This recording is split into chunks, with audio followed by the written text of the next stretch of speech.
belum hadir, kiranya Engkau berkati mereka, agar mereka pun juga boleh bergabung bersama dengan kami pada sore ini. Terima kasih Tuhan Yesus, dari awal sampai akhir kami serahkan ke dalam tangan-Mu. Hanya di dalam nama Tuhan Yesus kami berdoa dan mengucap syukur. Amin. Baik, Bapak Ibu, kita sebelum masuk ke acara parenting, sebelumnya kita akan mendengarkan sambutan dari Ibu Dian. Kepada Ibu Dian, saya persilahkan. Baik, selamat sore, Papa, Mama, serti juga. Perkenalkan, saya Dian Puji Astuti, Ibu Dian. Saya perlu memperkenalkan diri sebab pada kesempatan sore hari ini juga hadir bergabung dengan kita orang tua siswa SMP Penabur, orang tua yang putra-putrinya juga tidak di SMP Penabur Serti. Jadi memang ini kita beri juga kesempatan untuk para orang tua hebat yang ada di Provinsi Lampung. Selamat datang Papa Mama, para orang tua. Sungguh sebuah kehormatan, kebahagiaan bagi kami karena telah bersedia dan berkenan bergabung bersama kami Sekolah BPK Penabur, tentu dalam kegiatan parenting yang beberapa kali tentu kami agendakan untuk membantu kita selaku para guru dan orang tua mendampingi anak-anak hebat kita. Kegiatan parenting kita pada sore hari ini bertopik ketika pintar saja tidak cukup. Tentu semoga kita mendapat bekal yang tidak hanya cukup tetapi banyak begitu ya untuk mendampingi putra-putri yang hebat, anugerah Tuhan yang Tuhan berikan, percayakan bagi kita. Semoga kita bisa juga mendapatkan hikmat gitu ya yang nanti akan mengarahkan kita dan membimbing kita untuk siap ya membawa anak-anak kita menjadi seseorang yang siap dan tangguh mengelola setiap persoalan yang ada di dalam hidup mereka. Pada kesempatan sore hari ini, Pak Thomas Kristo, biasa kami dan juga tentu siswa Pak Thomas itu menyapa Pak Thomas dengan Serti, begitu ya, akan menjadi narasumber kita pada sore hari ini. Serti ini adalah sosok yang saya kenal sudah cukup lama dan sangat dekat. Passionnya begitu luar biasa begitu ya bagi anak-anak muda. Nah, kesempatan sore hari ini Serti akan berbagi bersama kita. Terima kasih Serti atas kesempatan yang telah direspon ya dengan antusias. Semoga kami semua, Papa, Mama, juga kami para guru boleh menjangkau anak-anak muda, tentu anak-anak yang Tuhan percayakan ada di dekat kami, di sekitar kami. Sebagai anak muda yang hebat, yang tangguh, yang tahan uji. Begitu ya. Baik, itu yang saya sampaikan pada kesempatan sore hari ini. Terima kasih. Mari kita menyimak bersama. Tuhan berkati. Saya kembalikan kepada Miss Ani. Terima kasih Ibu Dian sudah memberikan kata pembuka buat kami semua. Sebelum kita melanjutkan sesi yang akan dipandu oleh Serti, kita akan lihat videonya terlebih dahulu. Mari Bapak Ibu kita saksikan.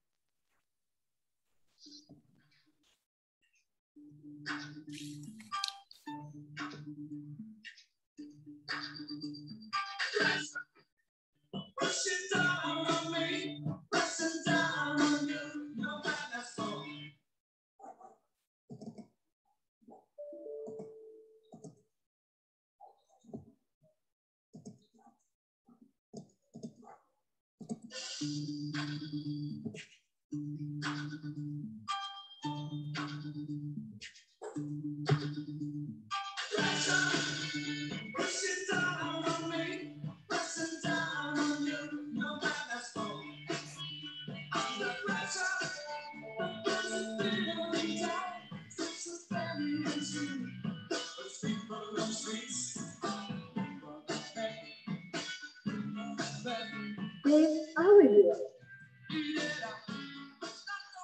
Kehidupan masa muda disebut masa norm and storm.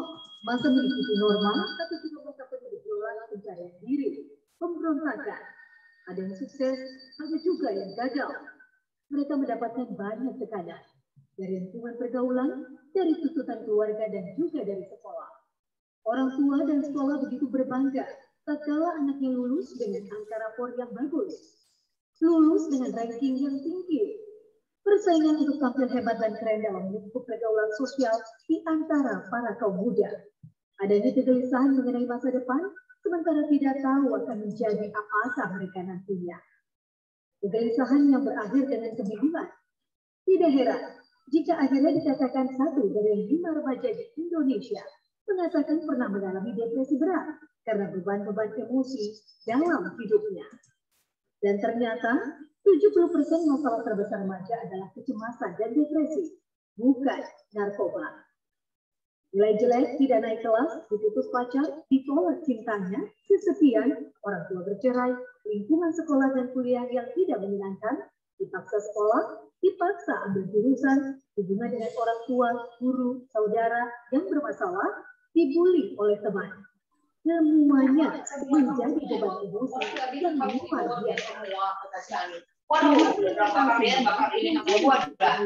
Nah, ribut. Lu mengerti? Tapi kayaknya nggak dengar katanya. Bisa nggak dengar. Kita bahkan bisa menyusukan bakat-bakatnya. Mereka akhirnya menjadi kaum muda yang berprestasi, meski tetap punya beban emosi. Namun faktanya, mereka yang terpuruk banyak sedikit. Banyak di antara anak muda yang kacau ini adalah yang prestasi dan kemampuan sekolahnya sebenarnya tidaklah jelek. Tapi prestasi akademik mereka tidak menjamin mereka akan sukses dalam hidupnya. Singkatnya, kaum muda sekarang ini tidak lagi cukup dengan kecerdasan intelektual semata. Angka rapor dan ranking di sekolah tidak lagi menjadi jaminan. IP tidak lagi jadi garansi. Mereka tidak cukup lagi dengan hanya mengandalkan IQ. Mereka butuh dibangun keterampilan hidupnya. Mereka butuh kecerdasan yang layak dan mulai dari kecerdasan spiritual. Juga kecerdasan menghadapi tantangan. Namun yang terpenting sekali, yaitu cerdas mengelola diri dan kelola orang lain. Itulah inti dari kecerdasan emosional atau EQ. Namun bagaimana jadi anak muda yang cerdas EQ-nya, sementara orang tua dan guru pun tidak cerdas emosional? Karena itulah, secara serentak dimulai dari sejak 2020 hingga akhir tahun 2021, telah dimulai kampanye Hey, How Are You? Selamatkan anak muda bangsa kita. Kampanye ini adalah program Corporate Social Responsibility atau CSR, hasil kerjasama antara lembaga Minimum Service Indonesia dengan jaringan radio bisnis terkemuka di Indonesia, Smart FM. Program kampanye ini berisi seminar parenting bagi para orang tua dan guru, serta seminar pembangunan karakter bagi remaja, serta anak muda bangsa kita. Masa depan anak muda kita sungguh tergantung pada komitmen kita untuk membina mereka. Dan seminar ini diadakan secara serentak di seluruh Indonesia dan akan dimulai dari tahun 2020 hingga tahun 2021. Seminar ini diinspirasi dari sebuah buku bestseller nasional, Ketika Pintar Saja Tidak Cukup, karya Anthony Martin. Dan saat ini pun dari level para motivator hingga presiden, bahkan berbicara pula soal isu pentingnya ketika pintar saja tidak cukup. Oh iya, dengan bangga kami juga ingin memperkenalkan bahwa seminar ini secara eksklusif hanya dibawakan oleh trainer berpengalaman serta berlisensi internasional dari lembaga Minimum Service Internasional Indonesia. Materinya pun sudah teruji secara nasional dan telah menginspirasi banyak orang tua, guru, dan anak muda. Dan semoga materi seminar nasional ini juga akan memberikan ide, inspirasi, serta insight bagi keluarga, pihak pendidik, serta anak muda yang mengikutinya. Sekarang saatnya, mari kita simak, mari kita dengarkan serta terlibatlah secara aktif dalam seminar ini. Supaya apa yang kita peroleh dari seminar ini tidak sia-sia begitu saja. Pikirkan juga apa yang akan Anda lakukan setelah menerima inspirasi dahsyat dari seminar ini. Ayo, Kita bersama peduli anak muda kita. Let's save our youth.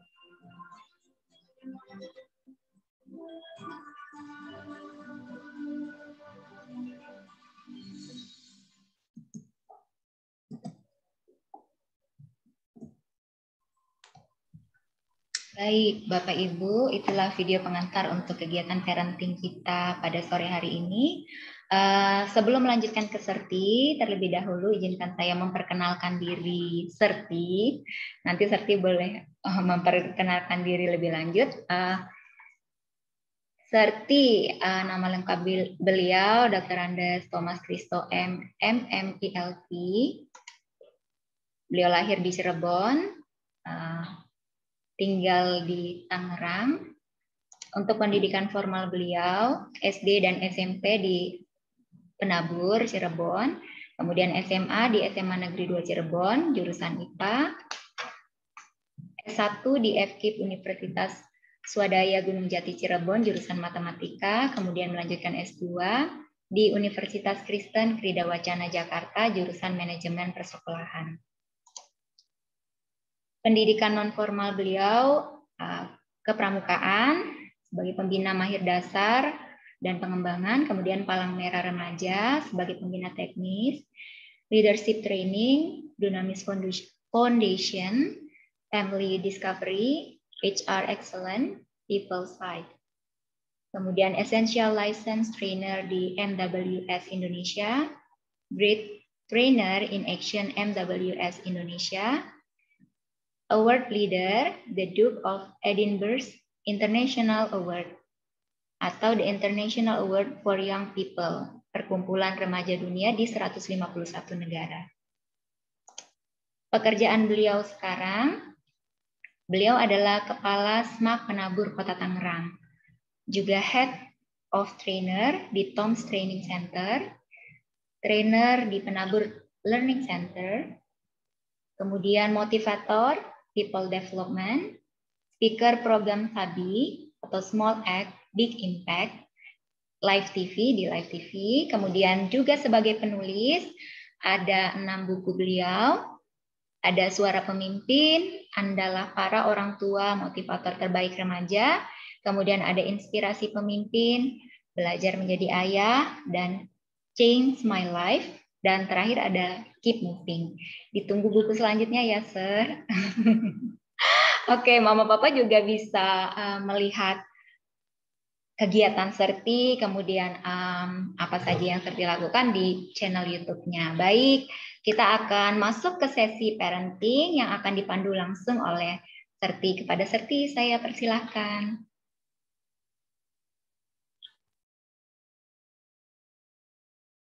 Sir, maaf, masih di mute, Sir.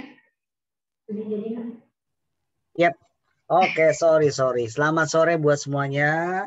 Thank you juga buat Membian. Saya datang lagi tadi pagi. Saya ada di SMA gitu. Tadi siang saya di SMA dan sekarang sore ada di SMP gitu ya. Besok ada di SMP lagi. Kemarin di SMP juga. Jadi 3 hari di di Bandar Lampung saya gitu ya.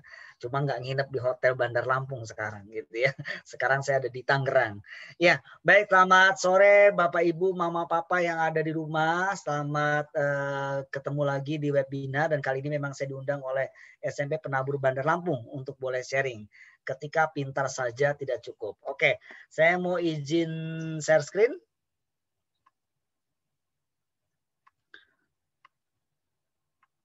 Oke. Sudah terlihat ya Bapak Ibu semuanya? Saya nggak bisa ngelihat Bapak Ibu saya dari sini nih. Oke, sudah ya. Oke, ini adalah Save Our Youth yang tadi sudah disampaikan oleh Memdian, juga disampaikan ketika pintar saja tidak cukup ya. Tadi sudah dikenalkan juga saya siapa oleh Mas Diani tadi. Dan Bapak Ibu, ini adalah kampanye yang dilakukan oleh kami selaku seluruh trainer di Indonesia. Jadi saya tergabung di MWS, di mana Mini Workshop Series Indonesia, dan kita berkampanye didasari dari sebuah terbitnya buku Ketika Pintar Saja Tidak Cukup. Ini buku dari karya Antonio Dio Martin ya. Bapak Ibu bisa cari bukunya. Saya nggak mempromosikan bukunya, tetapi kalau Bapak Ibu berkenan melihat di Gramedia, silakan mencari buku ini Ketika Pintar Saja Tidak Cukup untuk boleh melengkapi kita semua. Nah, baik. Saya sesinya langsung aja ya, Miss Rani, langsung aja. Nanti kalau ada yang tanya jawab bisa di chat aja. Nanti biar MC bisa membacakan dari situ ketika kita coba post untuk break, gitu ya. Nah, Bapak Ibu, kita dimulai dari sebuah kata why, gitu ya. Kita dimulai dari sebuah kata why ceritanya di sini. Why atau kenapa, gitu kan? Kenapa ada webinar saat ini? Kenapa kok Mem Dian ngadinya jam 5 sore, ya? Kenapa kok hari ini semua pakai kenapa, ya? Kenapa mesti ada kampanye ini? Kenapa kok pandemi nggak berakhir-akhir ya? Kita PJJ terus. Kenapa kita harus mengikuti webinar? Kenapa semua dipakai kenapa? Ya, mungkin Bapak Ibu punya pertanyaan-pertanyaan lain yang kenapa gitu, why gitu, why begini, why begitu, kenapa sih anak saya begini susah banget untuk makan, kenapa sih anak saya kok main game mulu, kenapa sih semua pakai kenapa gitu ya. Nah, sama juga dengan sini, kita dimulai dengan kenapa ya. Nah, kembali Bapak Ibu, alasan dibalik terbitnya buku ini ketika melihat ada banyak hal yang terjadi di remaja di Indonesia atau di dunia yang mulai agak redup. Enggak semua anak-anak muda, anak-anak remaja itu tidak baik. Tetapi banyak kita kedapatan anak-anak remaja yang buat kita wow, sangat sedih banget melihat perkembangan anak remaja saat ini gitu ya. Nah, kegiatan ini adalah kegiatan parenting. Maka Bapak Ibu tidak lepas dari di sini adalah orang tua dengan guru ya. Dan kenapa kegiatan atau webinar ketika pintar saja ini menjadi penting? Karena kita lihat di sini kita akan belajar banyak tentang anak remaja ya. Jadi ini adalah salah satu model EQ parenting untuk pengembangan anak remaja. Banyak tantangan-tantangan yang kita hadapi di luar sini, di luar sana tentang siapa anak remaja. Bapak Ibu sekarang ada di SMP putra-putrinya gitu ya. Udah banyak hal yang terjadi di SMP. Biasanya dimulai dari SD kelas 6 ya. SD kelas 6 menginjak ke masa tunas remaja, di mana kelas 1 SMP tunas remaja, kelas 8, kelas 9 masuk ke remaja, banyak tantangan-tantangan yang dihadapi oleh anak remaja kita sebetulnya. Nah, tantangan kehidupan apa yang ada buat anak remaja kita? Bapak Ibu, sekarang zamannya sudah berubah. Sekarang kita hidup di zaman yang borderless. Zaman borderless artinya zaman yang bisa masuk apapun, ya. Kita mau nyekolahin anak kita ala Singapura, nggak perlu ke Singapura. Kita mau nyekolin anak kita ala British, nggak perlu ke British. Ya sekarang di Indonesia, di kita sudah banyak. Walaupun sekarang skor internasional udah di close sama pemerintah. Tetapi ketika kita pengen cari model pembelajaran ke Singapura, nggak perlu ke Singapura ya gitu ya. Di sini ada Singapore International School, ada British International School, dan seterusnya. SPK sekarang namanya ya. Sekarang namanya SPK. Tapi model-modelnya ada di sini. Gitu ya. Nah sekarang zamannya udah zaman bebas Bapak Ibu. Betul nggak sih? Only satu finger, only one finger kita bisa melihat seluruh isi dunia. Ya, makanya dengan majunya teknologi, ini kita semakin berbangga dengan maju teknologi, tetapi semakin worry juga buat anak-anak remaja yang tidak bisa memanfaatkan teknologi dengan baik. Nah itulah tantangan kehidupan anak remaja. Mereka dibilang besar belum besar ketika SMP kelas 9 itu gitu ya, atau SMP lah ya, dibilang kamu udah cukup besar, belum besar kok. Tapi ketika kamu dibilang kamu masih kecil, enggak kok, kamu sudah gede, sudah SMP kamu. Nah banyak banget kehidupan yang ada di remaja. Nah saya membaca dari buku Bapak Ibu bahwasanya anak remaja terbentuk itu dari mana? Kalau saya baca buku itu 60% itu dari lingkungan keluarga. 60% ada di lingkungan keluarga. 30% itu di lingkungan sekolah. Jadi porsinya sekolah hanya 30% Bapak Ibu. Porsinya sekolah cuma 30%. 60% itu adalah bagian banyak di rumah. Apalagi sekarang PJJ, betul? PJJ itu udah 100% ada di rumah anak-anak. Nah kalau 60% dari keluarga, 30% dari sekolah, 10% dari mana? 10%-nya dari luar. Dan yang paling jahat, yang paling ganas adalah yang 10% sebetulnya. Betul nggak? Ketika putra-putri Bapak Ibu di rumah, kita nggak pernah mengajarkan hal yang negatif, apalagi masuk BPK Penabur Bandar Lampung. Punya nilai-nilai Kristiani, punya PKB 2K.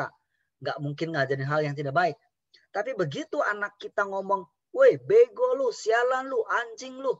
So dari mana gitu ya? Orang tua nggak mungkin ngajarin seperti itu. Sekolah apalagi, tetapi dia kata-kata yang tidak baik keluar dari mulutnya. Dari mana dia dapat? Dari lingkungan luarnya. Yang 10% tadi. Makanya be careful banget ya. Tantangan anak remaja sekarang itu semuanya wow, udah luar biasa. Hanya satu finger bisa open semuanya. Anak bisa ngelihat apapun gitu ya.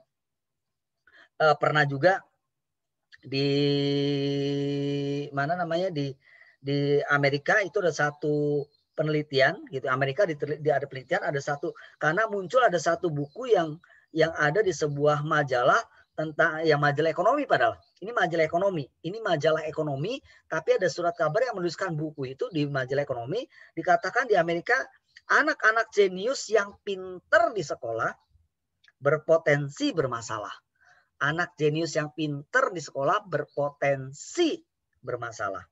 Anak-anak yang bodoh menjadi masalah untuk orang tuanya. Tetapi anak yang pinter pun ternyata membawa masalah tersendiri. Itu yang ada di majalah yang di Amerika. Ya, The Economic tahun 2019 gitu ya, pada bulan Juli 2019. Nah, banyak sekali tantangan-tantangan yang kita hadapi. Nah, Bapak Ibu, ini ada satu film. Saya nggak akan muterin film ini. Ini Bad Genius. Ya, Bad Genius. Tadi baru saya bahas di SMA gitu ya. Bad Genius. Ini filmnya Bapak Ibu patut tonton gitu ya. Nanti bisa besok weekend Bapak cari di YouTube ada film Bad Genius. Ini film Thailand. Film Thailand, tetapi film ini mendapat penghargaan internasional banyak banget ya. Mendapat penghargaan internasional, lihat di gambarnya pun ini Best Actress, Best Feature, Best apalagi nih. Banyak banget dapat penghargaannya di tingkat internasional. Nah, film Bad Genius ini mengisahkan ada 4 orang anak yang jadi tokoh utamanya. Yaitu namanya Lin yang pakai garis-garis. Lalu yang dipakai biru itu namanya Tanopon atau disebut dipanggilnya Beng. Yang baju putih namanya Grace. Dan yang pakai hitam namanya Pat. Ini film Bapak Ibu. Film yang mengisahkan anak SMA. Dia menyalahgunakan kepandaiannya. Yang namanya Lin itu pinternya luar biasa. Yang namanya Beng atau yang baju biru itu dia menghafal luar biasa. Jadi 2 anak ini pinter banget. Lin sama Beng ini pinter banget. Grace sama Pat itu anak yang biasa saja. Dia nggak pinter tetapi aktif di organisasi. Nah, ketika mau masuk SMA tersebut, setelah lulus SMP, si Lin itu dibantu sama papanya untuk masuk ke sekolah itu aja tawar-menawaran sama kepala sekolahnya. Kenapa? Karena anak saya pinter banget. Prestasinya banyak banget, pialanya banyak banget. Jadi kalau masuk sekolah ini mestinya diskon. Bahkan nggak perlu bayar. Kenapa? Karena dengan masukkan anak saya di sekolah ini akan terangkat namanya. Karena prestasi anak saya pasti akan menangkan lomba-lomba. Gitu. Dan memang nyatanya benar. Nah, karena dengan kepandaian dimiliki oleh Lin itu dimanfaatkan oleh Grace. Grace adalah anak orang kaya raya. Ya, Grace anak orang kaya raya, sedangkan Lin dan Beng itu bukan anak orang kaya. Melihat kepandaiannya Lin, maka Grace minta agar Lin membagi jawaban. Dia berbagi jawaban ketika ulangan. Dan apa yang dilakukan? Boleh, gua kasih jawaban. Tapi harus bayar.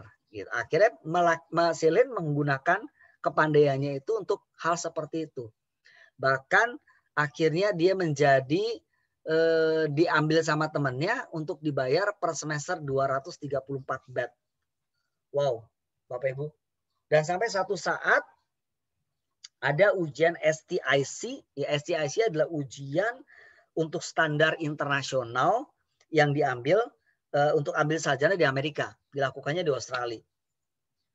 Ujian STIC itu ujian yang sangat ketat banget. Nah, orang yang masuk ke ruang ujian itu betul-betul nggak boleh bawa alat apapun kecuali pensil atau bolpen. Dan apa yang terjadi Bapak Ibu, Lin sama Beng ini difasilitasi oleh Grace dan Pat untuk pergi ke Australia untuk ikut ujian STIC. Dan apa yang terjadi? Tapi dengan syarat mesti membocorkan jawaban-jawabannya sampai ke Thailand. Dan akhirnya dilakukanlah oleh Lin dan Beng untuk merekam jawaban semuanya karena dia daya ingatnya sangat luar biasa. Merekam jawaban, berapa jawaban pun dia ingat. Lalu dia setelah ujian dia bergegas ketika break, dia keluar dari ruang ujian, dia masuk ke toilet dan dia udah sembunyikan alat komunikasi di toilet dan disitulah dia mencet Jawaban nomor 1A, jawaban nomor 2B, jawaban nomor 3C, terus itu. Dan akhirnya dikirim ke teman-temannya di Thailand.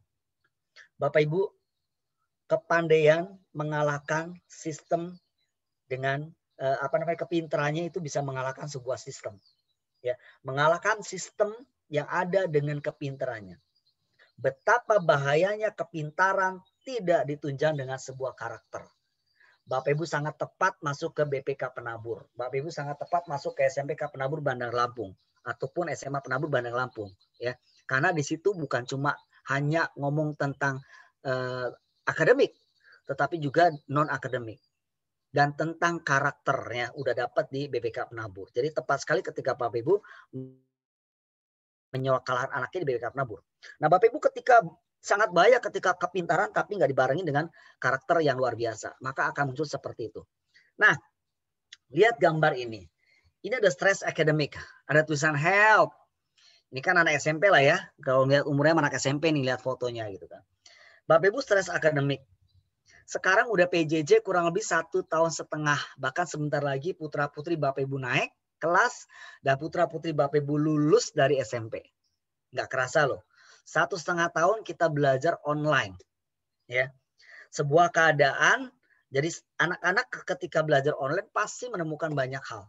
Ya, saya rasa bukan anak-anak ya, mama-mama juga suka stres nih ya, melihat anaknya yang belajar di online udah 1,5 tahun ini gitu. Kemarin juga saya menghadapi orang tua yang kapan masuknya Serti, ini udah 1,5 tahun nih anak nggak menikmati sekolah dan sebagainya. Akan terjadi stres. Nah, demikian juga anak-anak. Muncul yang namanya stres akademik. Stres akademik adalah satu gangguan fisik, ya gangguan atau kondisi yang fisik atau mental atau emosional dari anak-anak. Kenapa? Yang disebabkan karena nggak kesesuaiannya antara tuntutan lingkungan dengan sumber daya aktual yang dimiliki siswa. Ya, itu muncul yang akhirnya disebut dengan academic treasure. Academic treasure itu muncul karena tekanan-tekanan yang dia punya, kapasitas dia tuh nggak bisa nampung dengan tuntutan-tuntutan yang diberikan oleh si anak itu. Betul nggak sih Bapak Ibu? Tekanannya dapat dari mana? Oh, selama PJJ harus punya nilai bagus dong. Orang tua menuntut supaya dapat nilai bagus anaknya. Itu ada tuntutan dari orang tua. Orang tua menuntut supaya anaknya naik kelas. Ya. Lalu sekolah menuntut nggak? Menuntut. Sekolah juga menuntut akan nilai KKM. Sekolah juga menuntut, kamu belajar dari jam sekian sampai jam sekian. Sekolah memberikan tugas-tugas. Bahkan katanya, kalau PJJ sama non PJJ atau onsite itu lebih banyak tugasnya di PJJ. Ya, sebetulnya bukan tugasnya banyak di PJJ, Bapak Ibu. Tapi karena anaknya yang menunda submit, akhirnya menjadi banyak tugasnya. Sehingga jadi beban. Dan itu ada terjadi buat anak remaja dan pemuda. Kalau sudah jadi beban buat mereka, maka secara psikologis mereka akan labil. Psikologis mereka akan labil. Kalau udah labil muncul apa? Stres. Ya, muncul stres. Karena kembali kapasitasnya tidak sesuai. Karena bosan dengan pelajarannya. Bayangkan ya, online 1,5 tahun gitu loh. Udah bosan dia. Dan tambah satu lagi Bapak Ibu, karena enggak selalu berhadapan dengan laptop. Kayak sekarang nih, saya lagi ngomong sendiri nih di laptop nih ya. Saya nggak lihat Bapak Ibu, saya ngomong di laptop, saya ngomong sendiri. Saya nggak bisa ngeliat Bapak Ibu semuanya. Ya. Akhirnya apa? Ya udah, saya malas berteman. Saya cukup dengan laptop kok. Karena nggak ketemu dengan teman-temannya, nggak bisa komunikasi dengan teman-temannya. Akhirnya saya malas berteman. Dan itu juga menimbulkan stres akademik. Jadi banyak hal yang bisa menimbulkan. Nah, Bapak Ibu ketika anak ini pintar tapi nggak disertai dengan karakter, maka akan muncul hal-hal yang luar biasa. Akan muncul namanya manipulasi. Ya, manipulasi itu apa Bapak Ibu? Ya manipulasi, berbagai cara ditempuh supaya apa? Dapat nilai bagus. Hari ini saya baru rapat dengan wali kelas. Dengan 4 orang wali kelas saya rapat. Kenapa? Karena tersebar ada namanya nyontek berjamaah. Nyonteknya udah kemana-mana gitu. Dan akhirnya ketahuan juga.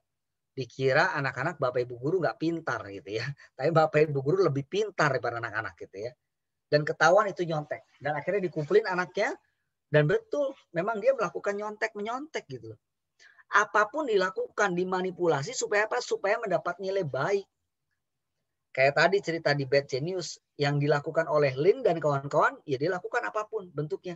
Supaya apa? Supaya mendapatkan. Nah, ya. Jadi kalau karakternya nggak dibarengin, cuma pinter doang, maka akan muncul manipulasi. Akan muncul eksplosif. Eksplosif itu apa? Mudah meledak-ledak. Saya nggak tahu di rumah Bapak Ibu nih, apakah anak-anak suka sering marah apa enggak.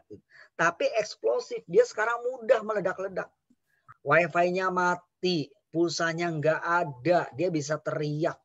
Apalagi ketika dia mau submit tugas. Waktu mau submit tugas, wifi-nya down. Wah, dia bisa teriak. Yang awalnya nggak pernah dialami gitu loh. Ada self-destructive, artinya merusak, melukai diri sendiri. Saya pernah nanganin satu anak remaja putri yang dia melukai diri sendiri kalau dia udah merasa stres. Yang dia lukain apa? Dia cutterin tangannya, dia pakai silet, dia cutterin tangan sendiri dan dia nggak ngerasa sakit. Wow, ya. Kenapa? Karena stres, udah banyak tugas dan sebagainya, ya udah dia lukain diri sendiri. Dan yang paling gampang adalah negative thinking, betul? Semua di general menjadi negatif. Nah itu kalau karakter nggak dibarengi, kalau pinter nggak dibarengi dengan karakter. Jadi kepintaran tidak selalu menjadi, betul sih kepintaran adalah anugerah dari Tuhan. Tapi kalau kepintaran sebagai anugerah dari Tuhan tapi nggak dipoles, nggak didampingi, maka bisa meledak-ledak seperti yang dalam film Bad Genius atau yang baru saya ceritakan gitu ya.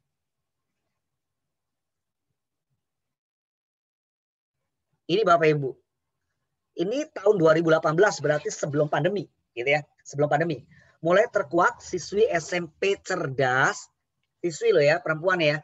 Siswi SMP cerdas bunuh diri karena takut nggak diterima di SMA favorit di Blitar. Di Blitar ada satu SMA yang sangat favorit dan itu diminati oleh semua anak. Tapi karena pemerintah memberlakukan zonasi, maka udah otomatis dia akan nggak diterima. Takut nggak diterima, berpikirnya pendek. Dia langsung bunuh diri. Padahal anak pinter. Ini anak SMP. Perempuan. Wow, ngeri Bapak Ibu. Bapak Ibu pernah melihat muka ini? Pernah ya? Ini menjadi viral. Ini adalah Reinhard Sinaga. Ini adalah Reinhard Sinaga. Ya, dia datang ke Inggris untuk kuliah, untuk ngambil gelar doktor, gitu ya, mengambil gelar doktor di Manchester, Inggris. Dan apa yang terjadi? Memalukan, bukan cuma memalukan pemerintahan gitu, tapi memalukan bangsa Indonesia. Kenapa? Karena Reinhard ini orang Depok, Bapak Ibu. Ini keluarga dan keluarga terpandang. Bukan keluarga biasa, keluarga terpandang di Depok. Dan akhirnya menjadi apa? Sex Monster Jail. Ya, ini di British Awards nih. Dia adalah pemerkosa berantai terbesar di dunia. Ini udah 195 korbannya. Wow, Bapak Ibu. Luar biasa banget gitu ya. Anaknya ganteng.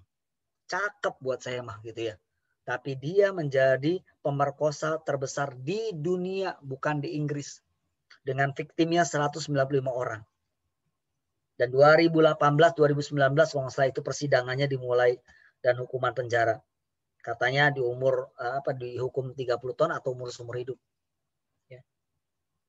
Wow, mengerikan sekali Bapak Ibu. Saya ngambil dari TV One. Toraja, Sulawesi Selatan. Fenomena bunuh diri pada remaja. Ya. Diduga stres, diputus pacar, siswa SMA kelas 2 gantung diri. Bapak Ibu cuma diputus pacar doang. Gitu ya. Cuma diputus pacar doang, siswa SMA gantung diri. Kenapa bisa tahu diputus pacar? Karena dia meninggalkan surat.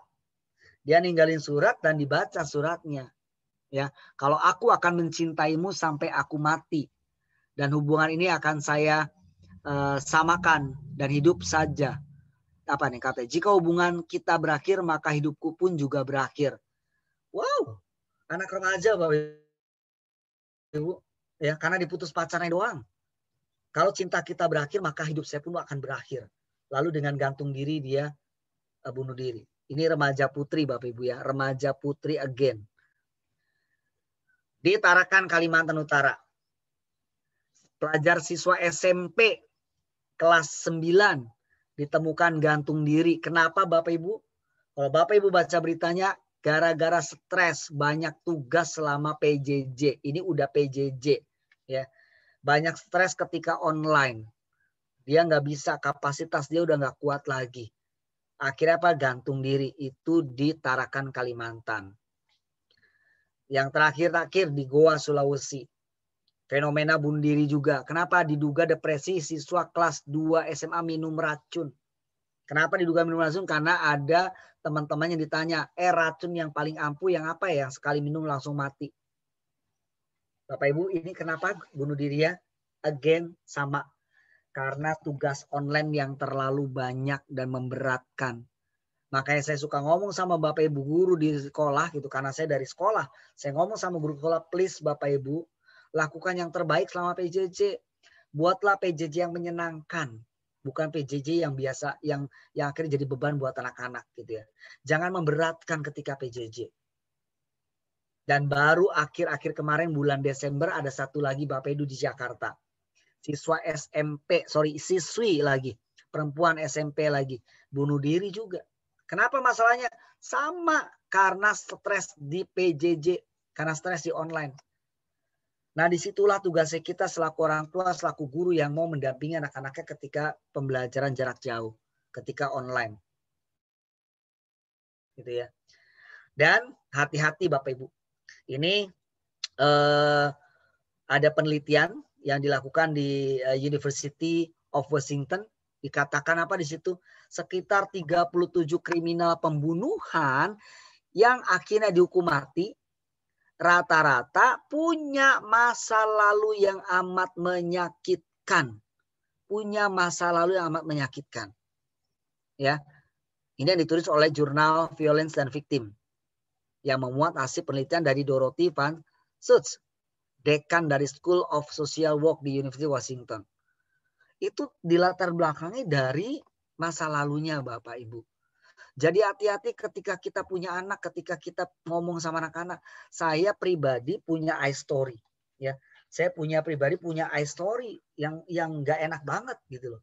Karena apa? Karena waktu saya SMP ya, saya SMA.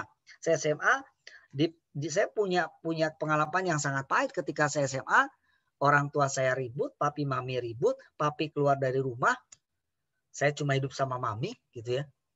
Dan saya 6 bersaudara, saya adalah anak yang kedua. Dari 6 bersaudara, cuma saya yang berbeda. Karena dari 6 bersaudara, cuma saya yang nggak pernah cari papi saya di mana setelah papi saya pergi. Buat saya, buat apa saya cari? Wong dia kok seorang papi kok begitu? Menyengsarakan istrinya, menyengsarakan anak-anaknya gitu. Bahkan banyak baju-baju di rumah yang hilang. Masa orang tua papi menjual baju-baju anak dan istrinya? Jadi saya nggak pernah cari tuh papi saya. Sampai satu saat saya lagi di gereja, lalu ada koster gereja mengatakan, Thomas ada orang tuamu, ada papimu mencari. Wow, saya nggak mau nemuin Bapak Ibu. Saya sangat tidak mau menemuin. Tetapi karena saya di gereja, lalu pembina gereja mengatakan, ayo kamu temuin dulu itu orang tuamu, itu ayahmu, itu papimu. Maka saya ketemuin beliau. Dan apa yang terjadi?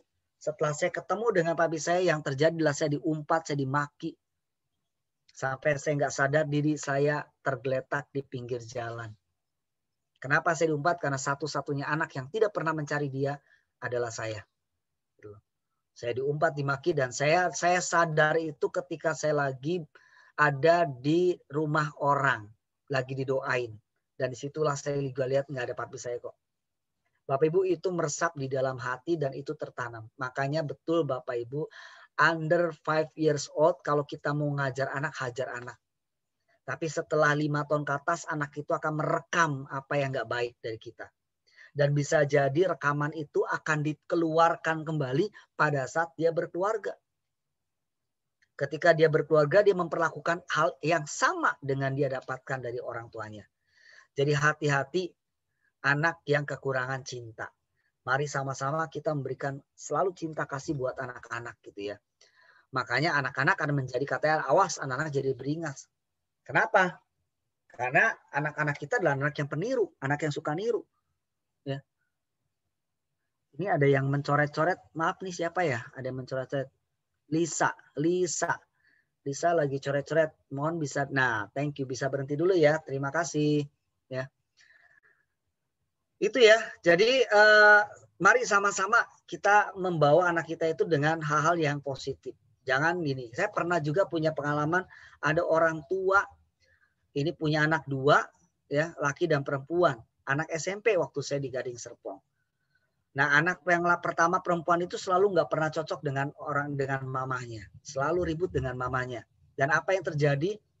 Kalau udah kesel, papanya menghajar anaknya itu dengan sabuk, dengan belt, Bapak Ibu.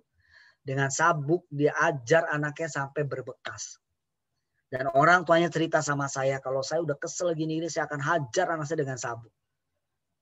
Ketika orang tua datang saya cuma bilang, Pak, Bapak menyekolahkan anaknya di BPK Penabur. Bapak nitipin anaknya di BPK Penabur. Kalau misalnya ada guru penabur yang menghajar anak Bapak, sampai anak Bapak berdarah-darah, apa yang Bapak lakukan?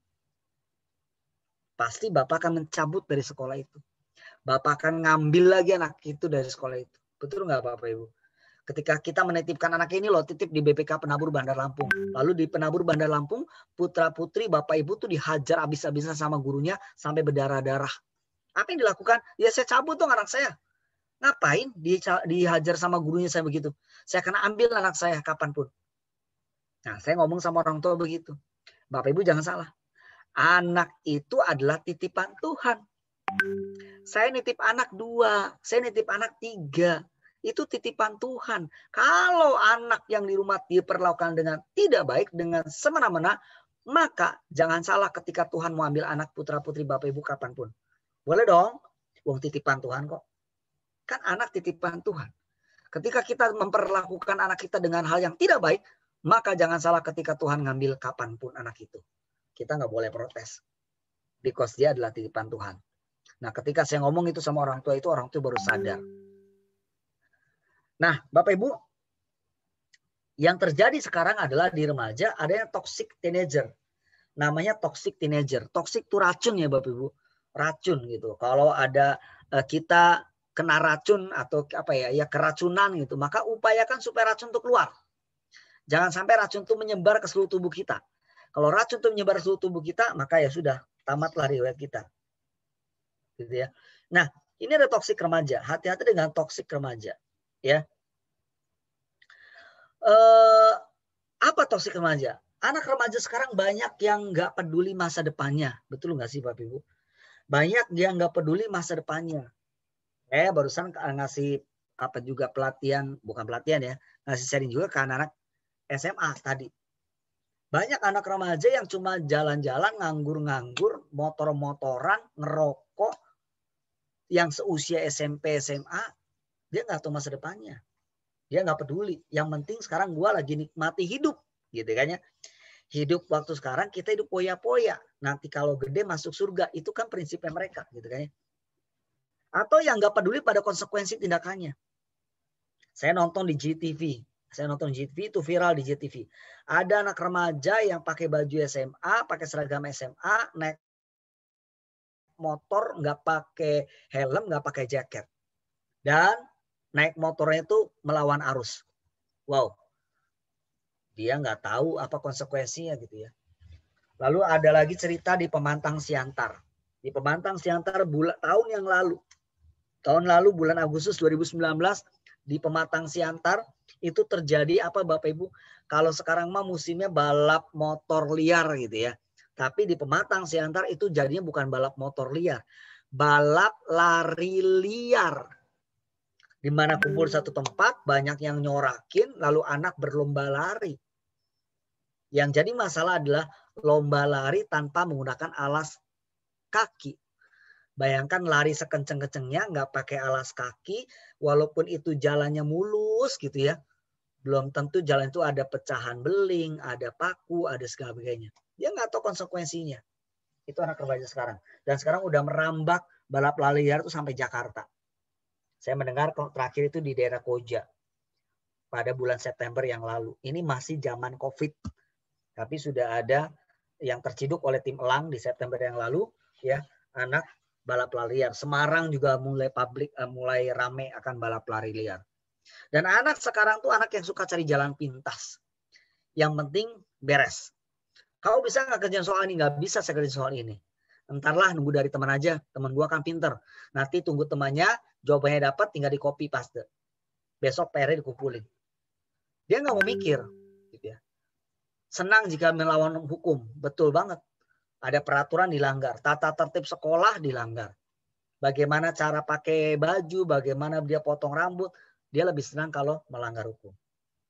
Egois dan narsis. Sekarang banyak anak remaja kita egois dan narsis, Bapak Ibu. Ya, saya tadi ngambil contoh di anak SMA tadi. Bahwasanya ada anak remaja yang meninggal, yang mati di atas kereta api. Kenapa? Karena mau selfie doang. Dia mau selfie di atas kereta api listrik. Dan akhirnya dia ke halang, kebentur dengan kabel listriknya. Dan akhirnya mati.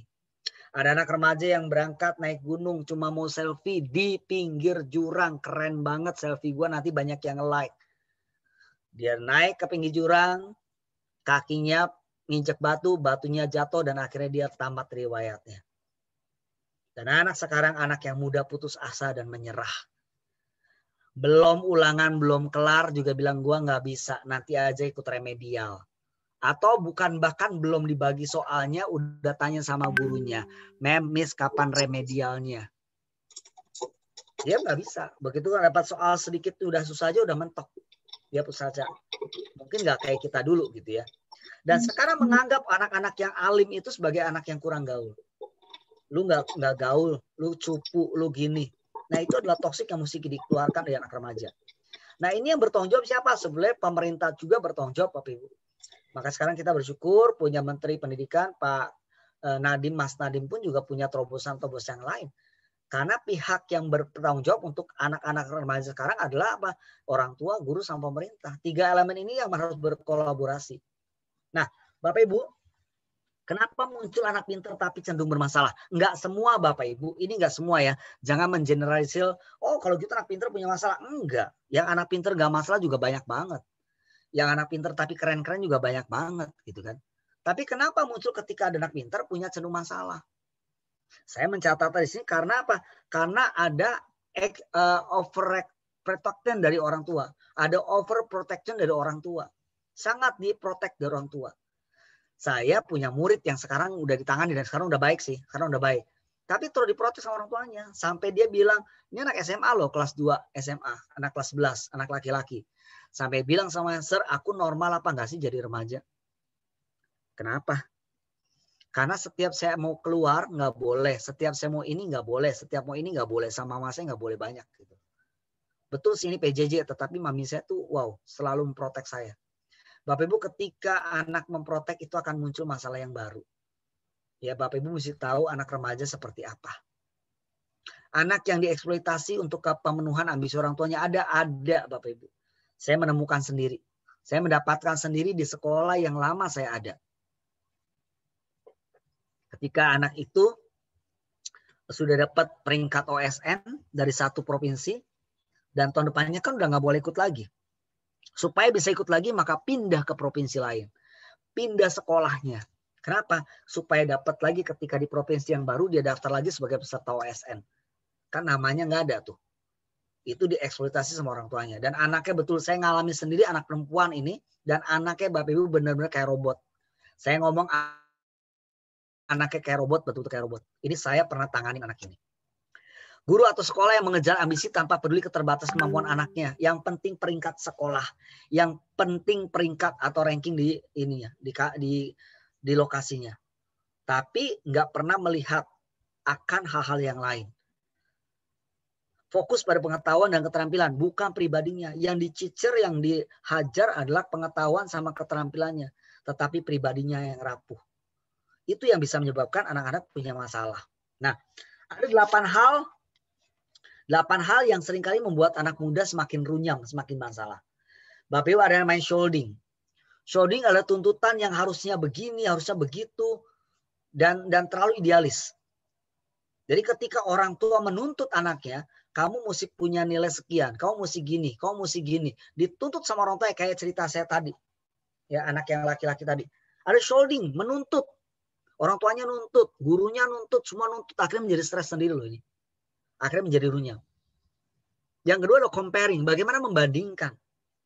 membanding-bandingkan anak itu dengan orang lain atau dengan tokoh yang lain. Kenapa sih kamu nggak kayak anaknya Tante Rini aja? Anaknya Tante Rini itu udah bagus, udah anaknya kalem, anaknya pinter, di-compare Bapak Ibu. Padahal kita untuk anak yang kembar pun kita nggak bisa compare. Kakak adik pun kita nggak bisa compare. Kamu nggak kayak kakakmu sih? Kok kamu nggak kayak dede kamu? Itu nggak boleh. Ketika anak di-compare itu dia udah langsung nancep di dalam hatinya dia. Gitu. Kakak adik punya hal yang berbeda.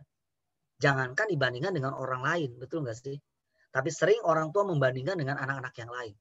Jadi jangan membandingkan anak-anak dengan siapapun. Semua anak adalah unik adanya. Semua anak punya kelebihan. Semua anak punya keterbatasan. Wishing. Berandai-andai. Seandainya kondisi berbeda. Coba ya seandainya kalau papa nggak bangkrut. Coba seandainya kalau mama kerja di sini. Coba seandainya kalau gini. Semua diandai-andaikan. Itu menjadi anak-anak juga menjadi ngapain sih? Diandai-andaikan, di berandai-andaikan gitu loh. Itu satu hal yang nggak mungkin banget. Exaggerating. Membesar-besarkan masalah. Ada satu masalah, satu aja digede-gedein. Ini pernah ada anak remaja yang mau pergi ke gereja. Lalu dibesar-besarkan masalahnya. Kenapa? Karena dia pakai baju yang nggak dikancing. Anak zaman sekarang pakai baju adalah pakai kaos, lalu pakai baju, ya udah nggak usah dikancing. Itu udah keren banget stylenya seperti itu. Tapi orang tuanya nggak mau. Kalau kita mau gereja yang rapih. Bapak Ibu masa cuma kecil kan, cuma kancing baju doang.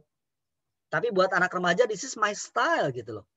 Bahkan saya aja di anak remaja saya di gereja banyak yang pakai hoodie kalau ke gereja. Ya is okay. Itu style anak remaja gitu.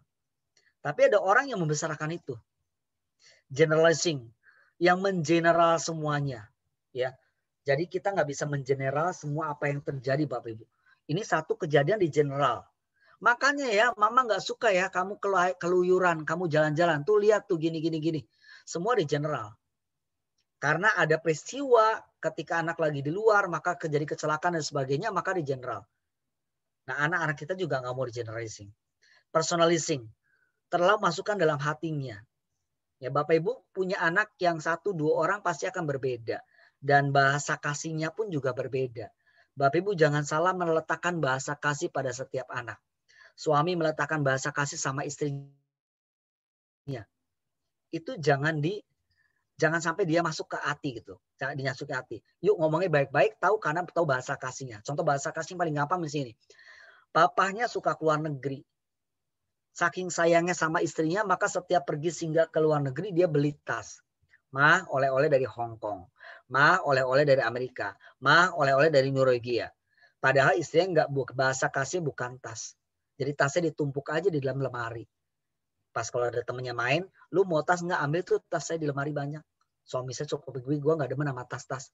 Bahasa kasih bukan itu, gitu ya. Tapi bagaimana kita bisa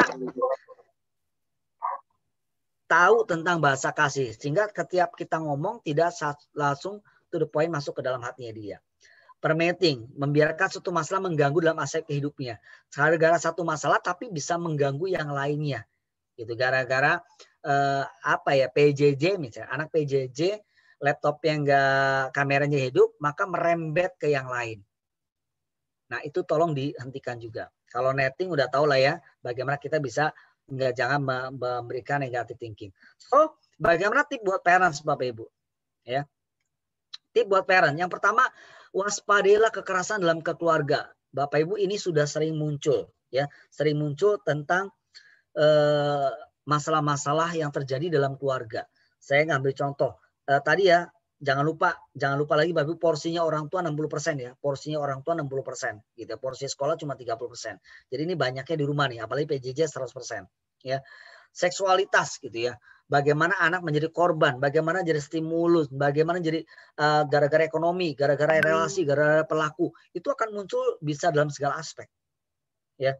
Bahaya kekerasan, contoh aja yang sudah terjadi ya, kisah Angelina, anak TK umur 8 tahun dibunuh hanya apa? Hanya motif masalah warisan doang kok.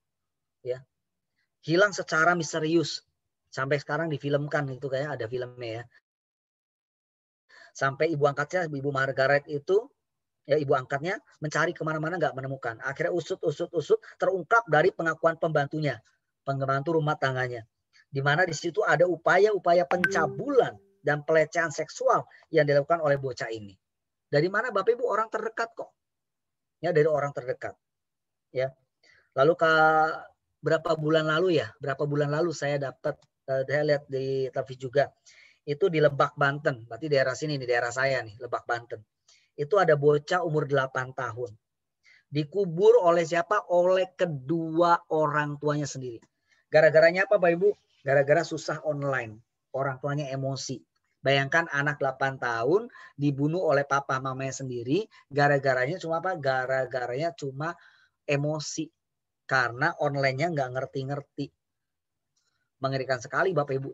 Ya, banyak sekarang kekerasan fisik yang terjadi pada anak ini ya. Tadi yang saya ceritain nih. Nah, maka pelajaran penting bagi orang tua adalah apa? Khususnya sekarang di PJJ Bapak Ibu.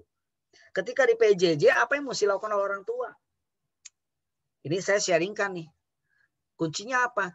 Siapkan dari sisi finansial. Maksudnya apa nih? Supaya anak pun bisa hidup dengan wajar. Artinya sekarang PJJ itu anak butuhnya apa? Anak tinggal di rumah, koneksi internetnya lancar, wifi-nya lancar, atau kuotanya lancar. Walaupun sekarang ada kuota di pemerintah ya, tapi nggak cukup juga gitu. Nah, kita siapkan semuanya. Secara finansial kita siapin apa yang anak-anak butuhin. Sehingga tidak meletup-letup tadi. Persiapan secara fisiknya. Makanannya terjamin. Ini dia belajar tuh belajar online sama belajar biasa itu lebih butuh effortnya yang gede belajar online Bapak Ibu. Tapi ketika anak lapar, ketika anak haus, apakah tersedia juga perlakuan fisiknya gitu, gizinya yang dipenuhin. Berikanlah waktumu.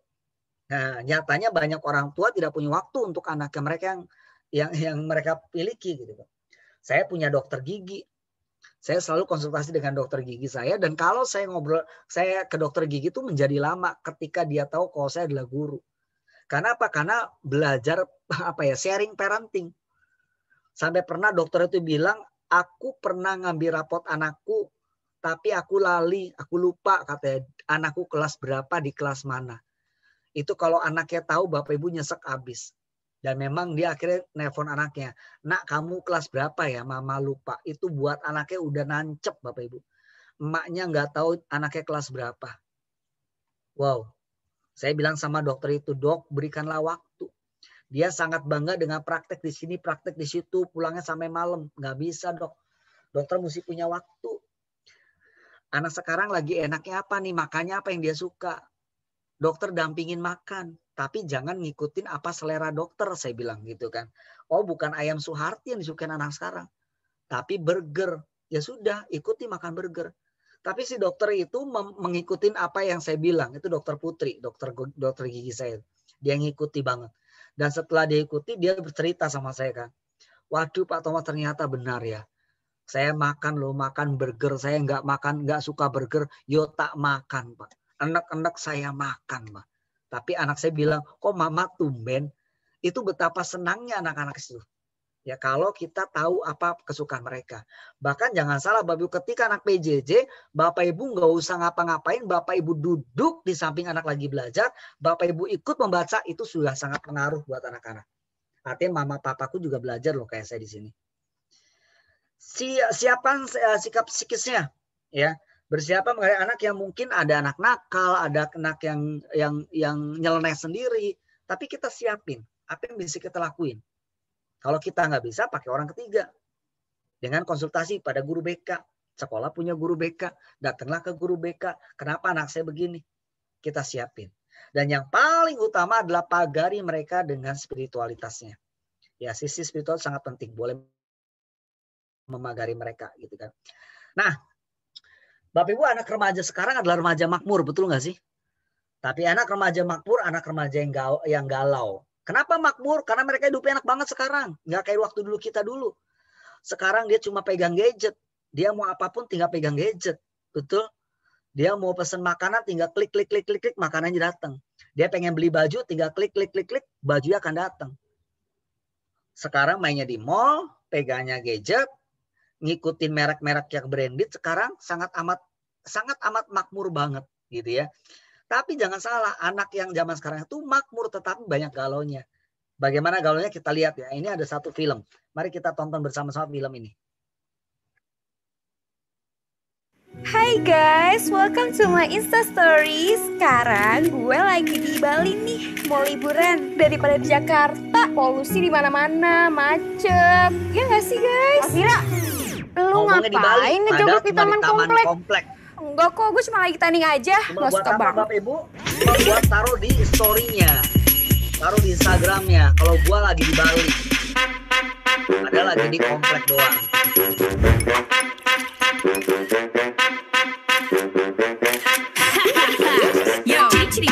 Hai guys, jadi hari ini aku mau makeup tutorial. Ini everyday look aku sama-sama aku pakai. Ganteng banget.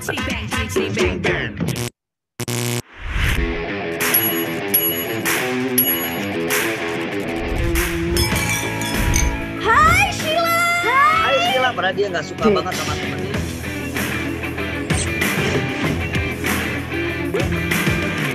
Dasar cowok sama aja semuanya.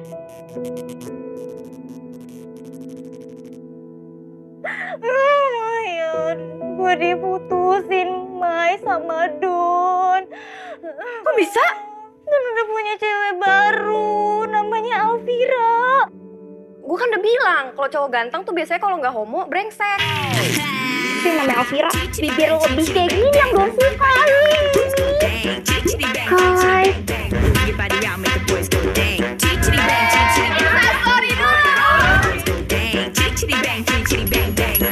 Foto dengan like terbanyak yang bakal menang. Gue mau minta tolong nih, like-in foto. Gue lagi galau terus lu suruh gue like foto lo. Maunya di majalah itu, Mak. Mau usahain dong buat gue. Mak lagu-lagu deh. Udah lama gak foto shoot.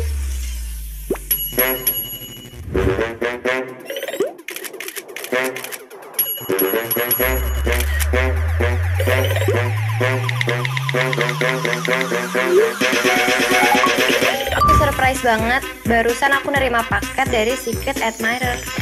Wah, aku dapat baju. Oh my god. Whoever you are, my secret admirer, thank you so much for this dress. Kayaknya aku bakal pakai nih nanti malam. Peres banget sih nih cewek. Emang dikira gue nggak bisa apa kayak dia? Liatin aja nanti gue bakal bikin konten. Gila, capek banget gue habis jogging. Tapi inget ya guys, nggak ada kata capek untuk hidup sehat. Berak hidup sehat.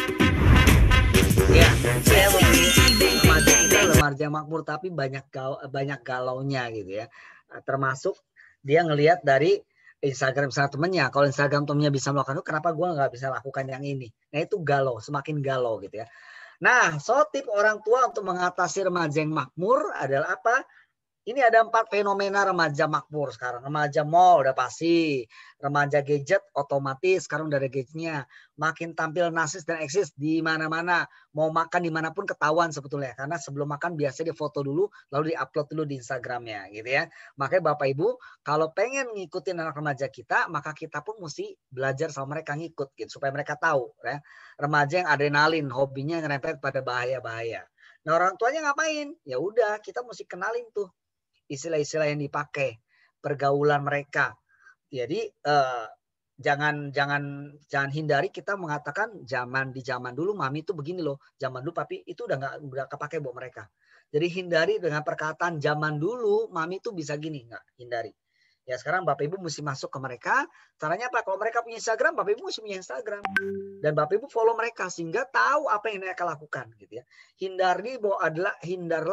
Hadirlah dalam momen-momen penting mereka. Hadirlah itu artinya apa? Bapak Ibu ikut ambil bagian. Bukan hadir ketika mereka ada pesta hadir, bukan. Tetapi ketika anak itu melakukan sesuatu, Bapak Ibu bisa tahu dan ada. Gitu ya. Biarlah anak mencoba dan mengalami kesulitan. Tugas kita adalah menjadi coachnya. Biarin mereka coba dulu. Kita jadi coachnya. Dan ciptakan ini yang paling penting Bapak Ibu. Ciptakan momen interaksi yang menyenangkan. Untuk mengalahkan momen bersama dengan gadget. Karena mereka udah sama tiap hari pakai gadget. Nah sekarang bagaimana kita bisa menghindari anak-anak kita full dengan gadget. Dengan cara apa? Ya interaksi yang menyenangkan. Yang menyenangkan itu apa? Yang masuk sama dia. Gitu.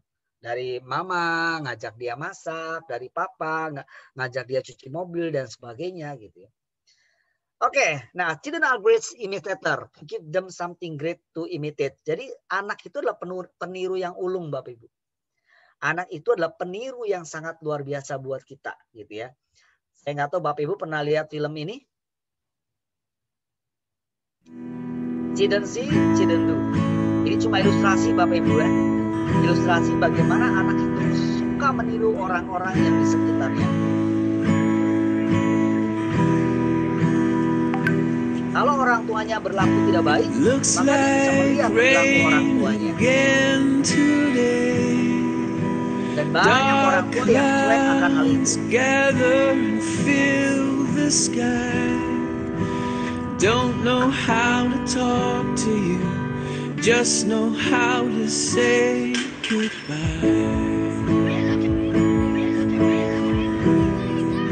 Jika orang tuanya maki-maki, karena tidak bisa meniru maki-maki orang. Go back where you came from. Learn to speak English. Go back where you came from.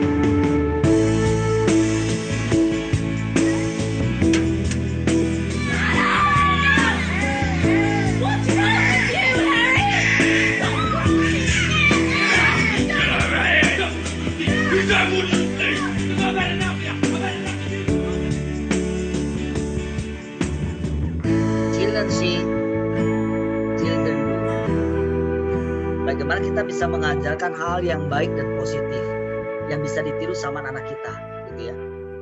Nah, yang berikutnya adalah anak yang super sibuk. Sekarang udah saatnya main di gadget di tangan mereka gitu. Saatnya kita melihat Bapak Ibu apakah karena kita juga yang salah sebetulnya. Ulang ya, apakah karena kita juga yang salah? Terkadang kita terobsesi karena waktu zaman dulu saya nggak bisa melakukan hal ini gitu. Sehingga ketika sekarang saya hidup mapan, hidupnya enak, maka anak saya jangan sampai kayak saya dulu. Maka dikasihlah gadget yang luar biasa gadgetnya. Sehingga orang tuanya sibuk kemanapun anaknya nggak apa-apa. Ada gadget yang menemani di rumahnya gitu ya. Saya ingat banget ada cerita dari India. Ada anak sekolah, ada anak TK gitu ya. Ketika gurunya ngomong, halo kelas. So today want to learn something. So want to learn about we will do gitu. We will be. Kita mau jadi apa gitu ya. Dan semua anak mulai bercerita dan menggambarkan mau jadi apa. Ada yang bilang saya mau jadi kupu-kupu, Miss. Kenapa jadi kupu-kupu? Because butterfly is very very beautiful. Warnanya indah, bisa terbang. Aku juga pengen kayak butterfly.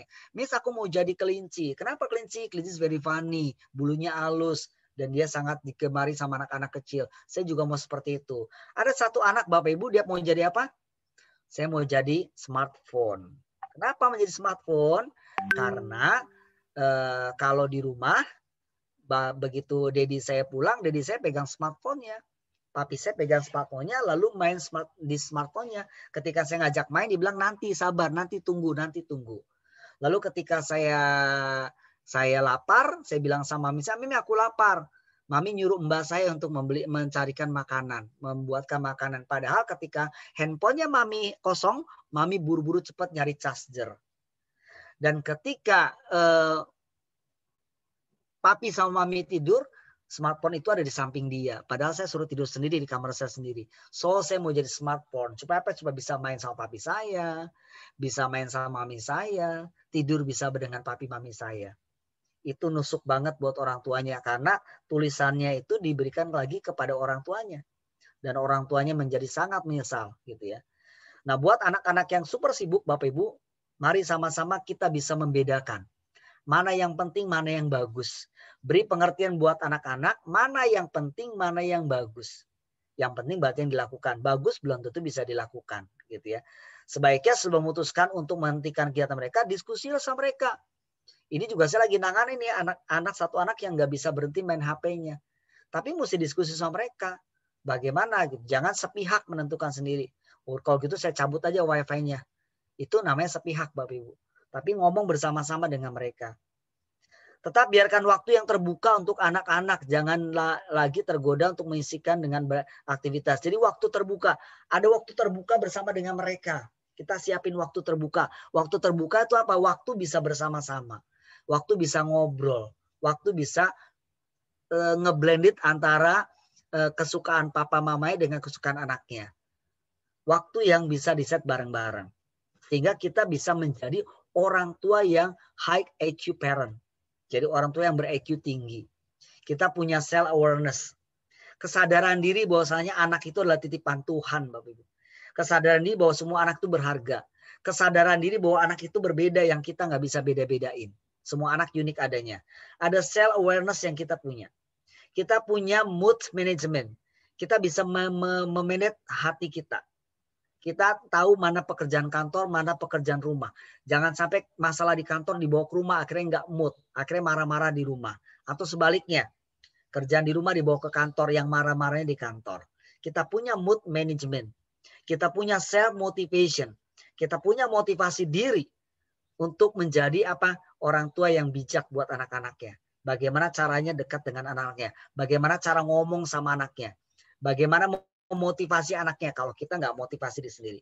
Ada impulse control, ada pengendalian keinginan. Orang tua nggak, sekarang makanya balik lagi Bapak Ibu, sekarang zamannya online semua bisa didapat. Tapi bisa nggak kita impulse control? Ada pengendalian keinginan. Bahkan keinginan untuk anaknya serupa dengan orang tuanya gitu kan. Tolong dikontrol. Jangan, Kak Papi tuh begini ya, kok mestinya sama kayak Papi. Kok mesti jadi kayak Papi? Nggak bisa Bapak Ibu. Karena ada orang tua gitu kan. Saya keluaran UI, maka anaknya mesti masuk UI. Saya dokter, maka anaknya mesti dokter. Maminya dokter, maka aku mesti jadi dokter. Nggak bisa. Dan punya people skill, keterampilan menjalin relasi, termasuk dengan putra-putri Bapak Ibu. Karena kemarin saya nemuin ada satu orang tua yang mengatakan, Sir, kenapa Sabtu masuk? Anak saya PJJ dari Senin sampai hari Sabtu. Saya bilang, Sabtu ada acara apa ya Pak? Sabtu nggak ada PJJ, tapi anak saya masuk. Lalu saya ngomong sama orang tuanya, ini kejadian baru kemarin, baru 2 hari yang lalu. Ada orang tua ke saya begitu. Saya bilang, Bapak tanya dong sama anaknya, Sabtu masuk apa? Karena di sekolah nggak ada kegiatan di Sabtu. Dan orang tua bilang apa? Males saya nanya-nanya. So bagaimana ketika orang tua ngomong males nanya sama anaknya? Artinya kan relasi sama anaknya nggak begitu bagus. Betul nggak sih Bapak Ibu? Nah ini ada 8 tip parenting. Ini saya ngomong agak cepat Bapak Ibu karena waktunya juga nggak bisa panjang nih ya. Ini ada 8 tip parenting. 1, bagaimana kita memberikan satu konsekuensi buat anak. Bukan hukuman Bapak Ibu. Karena buat saya hukuman itu negatif. Tapi konsekuensi dengan apa yang dia lakukan. Ya. Nah, konsekuensi bagi anak tuh bukan bertujuan menyakitkan, tapi mengajarkan sesuatu. Kamu nggak boleh main handphone terlalu lama. Konsekuensinya apa kalau kamu kedapatan masih lama? Oke, Mama berhentiin wifi-nya pada jam 9 malam ya. Itu konsekuensi Bapak Ibu. Emosi di luar jangan dibawa, tadi ya udah dibahas ya. Ketika marah jangan lukain harga anak, ketika marah jangan cuma marah tapi cari solusinya ya. Kasih waktu pada anak untuk mengatasi isu emosinya. Anak-anak juga punya privasi sendiri. Saat anak emosional ada teachable moment, cari waktu yang tepat. Bapak Ibu pasti tahu karena putra-putri Bapak Ibu adalah buah hati Bapak Ibu. Jadi tahu waktu timing yang tepat yang mana. Akhirnya kita bersama-sama melatih otot emosi kita masing-masing. Kalau kita melakukan itu, maka kita menjadikan orang tua yang mindfulness parenting, gitu ya. Orang tua yang menyadari perasaan anaknya, bisa menahan diri dan berhenti sebelum memberikan respon yang kemarahannya. Ada push dulu, ada push sebelum kita bertindak. Berusaha mendengarkan pendapat anaknya, gitu ya. Nah, orang yang keluarga yang punya IQ-nya tinggi, maka punya time out dan time in. Artinya punya waktu bersama-sama. Waktu bersama-sama, waktu time out, time in adalah waktu yang rest, waktu yang istirahat bersama-sama. Atau waktu bersama-sama membuat sesuatu kegiatan. Ada apresiatif dan suportif. Mau tahu dan mau peduli sama anaknya. Punya rasa humor dan punya fun. Jangan punya IQ yang rendah. Artinya apa? Mematikan potensi anak, melabeling anak, dasar kamu anak gini. Kan kadang ada orang tua juga nanya, kamu anak siapa sih lo? Tahu anaknya dia sendiri, tanya anaknya siapa gitu ya. Lalu tidak ada tanda-tanda afektif sama sekali, nggak ada hubungan sama sekali. Tidak betah berlama-lama dalam satu keluarga, pengennya pergi, papanya pergi, mamanya pergi, anaknya pergi. Wow, ya itu menjadi keluarga yang IQ-nya rendah. Oke, saya beberapa yang saya skip Bapak Ibu ya. Dan Bapak Ibu ini yang terjadi adalah tentang ketagihan game. Banyak anak yang main ketagihan game gitu ya. Ada Ya, kita ke informasi lain pemirsa. Tampaknya orang tua yang memiliki anak kecil harus lebih waspada akan dampak negatif penggunaan gadget oleh anak mereka. Pasalnya di Bondowoso, Jawa Timur, 2 anak mengalami gangguan jiwa karena gemar bermain game online. Saat ini mereka mendapatkan perawatan di bawah pengawasan serius dokter di Poli Jiwa RSUD Kusnadi.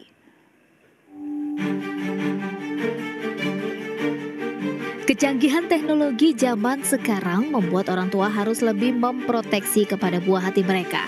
Apabila penggunaan gadget berlebihan, bukan tidak mungkin pengaruh negatif akan terjadi terhadap kesehatan dan perkembangan jiwa anak.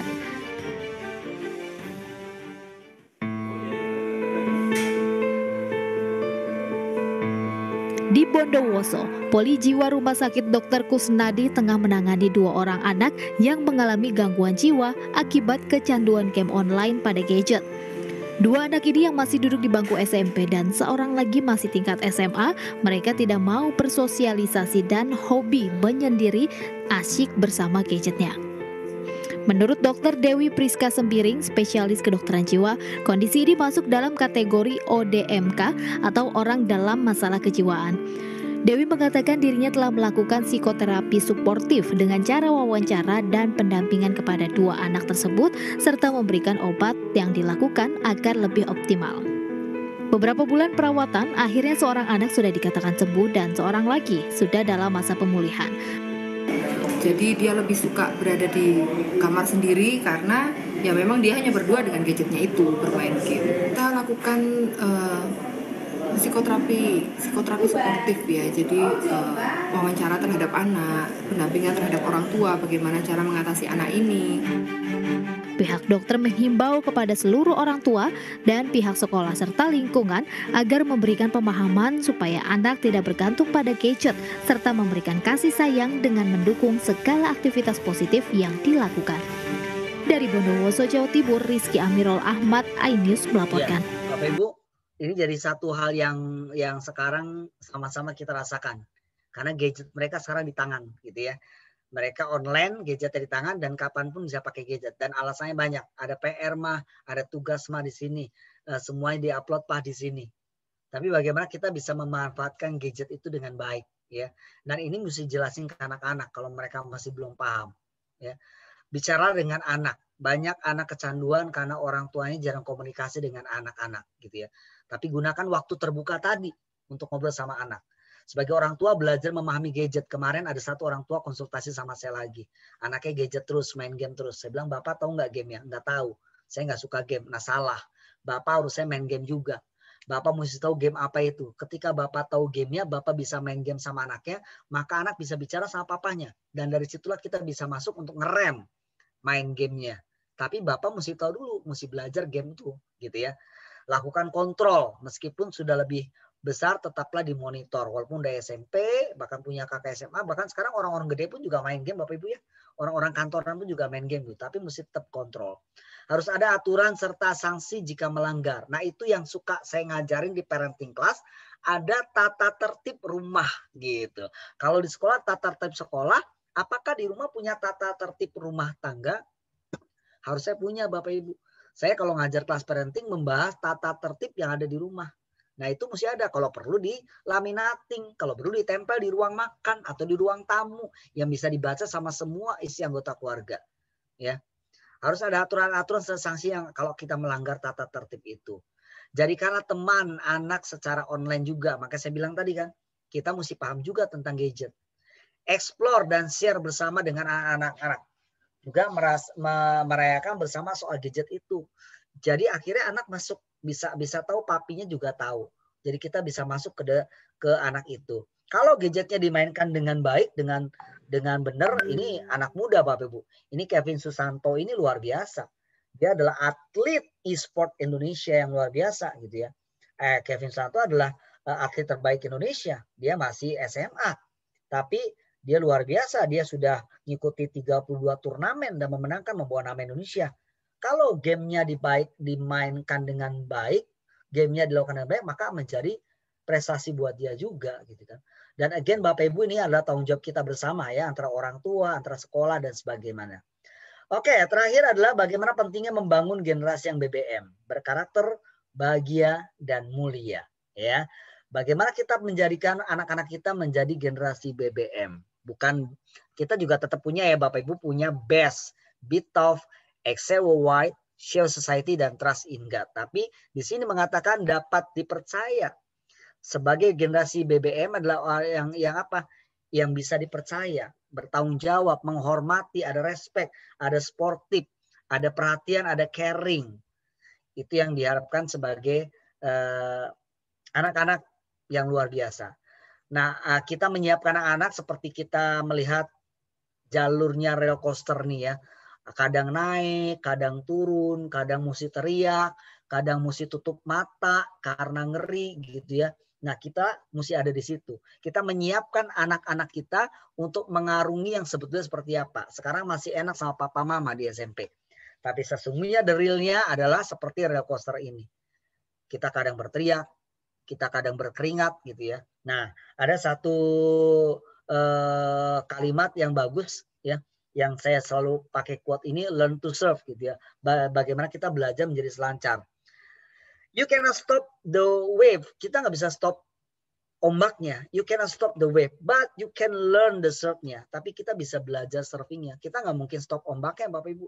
Kehidupan di dunia ini udah kita nggak bisa ngapain. Bukan lingkaran pengaruh kita untuk mengatur kehidupan di dunia, tetapi yang bisa kita lakukan adalah kita belajar untuk mengarungi itu. Jadi you cannot stop the wave, but you can learn about the surf, gitu ya. Oke, Bapak Ibu, mungkin itu yang bisa saya ceritakan, bisa saya sharingkan kepada Bapak Ibu malam hari ini. Ya, saya tutup dengan pepatah terkenal mengatakan masa depan bukanlah sesuatu yang kamu capai nanti, tetapi sesuatu yang kamu bangun dari sekarang. Ya. Masa depan mulai bangun dari sekarang. Mau anak muda kita punya masa depan yang cerah, semua dilihat dari apa yang bisa kita siapkan buat anak-anak kita. Mari sama-sama Bapak Ibu kita mengikuti Save Our Youth, kita selamatkan anak-anak muda, kita selamatkan anak remaja kita, supaya anak remaja kita menjadi anak yang betul-betul generasi best buat kita semua. Mungkin itu yang bisa saya bagikan. Miss Iriani, saya serahkan kembali kepada Miss Iriani untuk memandu. Apakah ada yang nanya atau enggak? Baik, Serti. Terima kasih banyak. Wow, sharingnya benar-benar luar biasa. Saya juga sampai, oh gitu ya. Ternyata kehidupan anak-anak itu luar biasa ya bersama orang tua. Baik, Bapak Ibu, kita masih punya waktu 6 menit. Jika Bapak Ibu ada yang mau bertanya, saya persilahkan. Boleh langsung buka mikrofon ataupun mau ketik di kolom chat, silahkan. Dan satu lagi, misalnya nih Bapak Ibu yang sampai akhir gitu, yang sampai akhir akan dapat hadiah. Ada satu bonus yang diberikan hari ini, setiap orang tua yang sampai akhir nanti ada di Zoom ini, maka akan dapat e-booknya Save Our Youth. Wow. Bapak Ibu dapat satu e-book materi Save Our Youth. Baik, gitu ya Mama Papa. Nanti semua yang bertahan sampai akhir akan dapat e-booknya Save Our Youth. Ya, wow. Baik Mama Papa, ada yang mau bertanya kah? Oh, semuanya mengucapkan terima kasih ini, Sir. Okay. Sepertinya tidak ada pertanyaan ya. Mudah-mudahan apa yang saya sampaikan jelas dan bisa menginspirasi kita semua. Minta maaf kalau saya terlalu cepat ngomongnya karena dikejar dengan waktunya, materinya banyak. Iya, Sir, tidak apa-apa, Sir. Ini orang tua pada mengucapkan terima kasih, keren banget. Oke, nanti ibunya boleh Miss Wiwi ya yang bisa men-share ke situ di chat, di-share e-booknya. E-booknya bisa di-download Bapak Ibu. Boleh Miss Wiwi ngasih e-booknya. Baik. Oh, Bapak nanti akan di-share sama Mem Wiwi ya. Baik, jika tidak ada pertanyaan, karena kita juga terbatas dengan waktu, jangan ditutup dulu ya. Mungkin Mem Wiwi iya, baik. Ya, Mem Wiwi dulu ya. Ya, Mem Wiwi sedang share ke. Tuh, udah dapat tuh e-booknya tuh, udah di-share. Foto bersama jangan lupa. Silakan Bapak Ibu nanti bisa mendownload, itu Mem Wiwi udah men-share e-booknya, Bapak Ibu tinggal mendownload di laptopnya masing-masing. Iya, baik. Wah, Serti, terima kasih banyak, Serti. Oke, jadi Mama Papa, jika tidak ada pertanyaan lagi, boleh silahkan di-download e-booknya. Saya coba merangkum sedikit, Serti, yang bagi saya sangat menarik gitu ya, Serti. Tadi memang dari awal bahwa ternyata di dunia remaja sekarang ini, 70% masalah remaja adalah kecemasan ya, bukan hal-hal yang selama ini kita takutkan, narkoba lah atau apapun itu ternyata kecemasan. Nah, 60% anak-anak itu karakter dibentuk di rumah, 30% dibantu dari sekolah, dan 10% dari lingkungan. Namun 10% itu yang kadang lebih berbahaya gitu ya.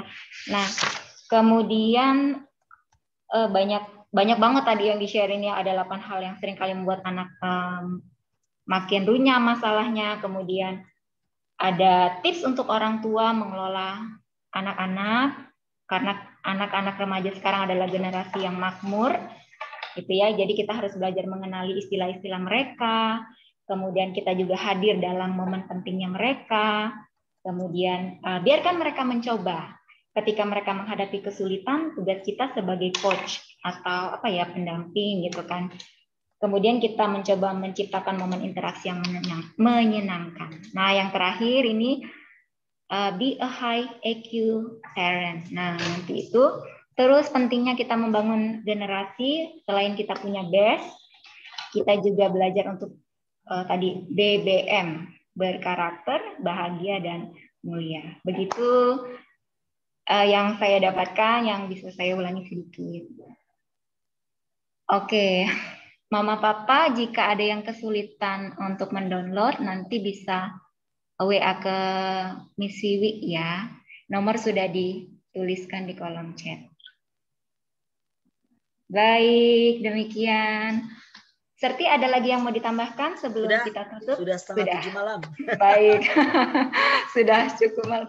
Baik, Mama Papa, sebelum kita selesai, kita akan berdoa. Tapi setelah berdoa, mohon jangan leave dulu, kita akan foto bersama. Baik, kita akan berdoa. Serti, sekali lagi terima kasih. Kita akan tutup dengan doa dipimpin oleh Ibu Dian. Baik. Terima kasih Miss Ani, Serti, thank you. Oke, untuk parents, besok masih ada satu kesempatan yang menurut saya sangat baik ya, berharga, karena sekolah kita di tahun ajaran baru nanti bulan Juli Agustus akan menyajikan satu program yang keren. Programnya apa nanti posternya saya akan sharekan ya di WA grup orang tua supaya besok bisa bergabung untuk menerima pemaparan dari Serti. Tentu ini ada keterhubungannya dengan sesi-sesi yang sudah diberikan kepada para siswa dan kita pada sore hari ini oleh Serti. Jadi ini sebuah rangkaian, nanti ada programnya. Nah, programnya itu keren banget. Sangat-sangat keren. Nanti saya akan bagikan posternya dan juga deskripsi atau caption yang sedikit menjelaskan tentang program itu. Tapi yang lebih detailnya besok sore, itu jam 5 juga ya Serti ya. Kita akan ketemu lagi untuk menerima penjelasan tentang program ini. Program untuk anak-anak hebat kita.